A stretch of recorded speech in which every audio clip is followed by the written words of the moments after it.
Finally, we are here!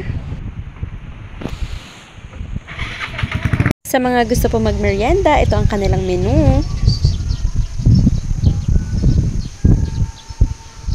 Wala pong entrance kapag magmerienda kayo dito, pero kapag gusto nyo mag-swimming, 200 each po. Private campsite po ito at pwede na rin po kayong magdala ng sariling tent, 700 po ang isa. Overnight stay na po yun. Super ganda po talaga dito sa Aurora's Cottages. Talagang nakaka-relax. Lalo na kapag gabi dito, talagang ang payapa. Kung nga gusto pong pumunta dito, search nyo lang po ang kanilang FB page, Aurora's Cottages.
Sa'yo dyan yung kulay green. Alay. Masama naman ang kulay ng akin naman. Matcha. Matcha yan. Hindi, joke lang sa'yo yung chocolate. Kilala naman kita eh. Kilala kita, magre-reklamo ka. Ano ba sa'yo? Ay, siya. Lulo ko ka tiyaga. wait lang, madilim.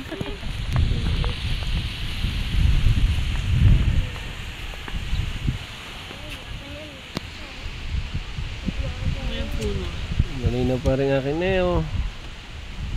Peke ang iyo. Kukuha tayo. Kukuha nga. Ano? Yung, ayaw mo po nun?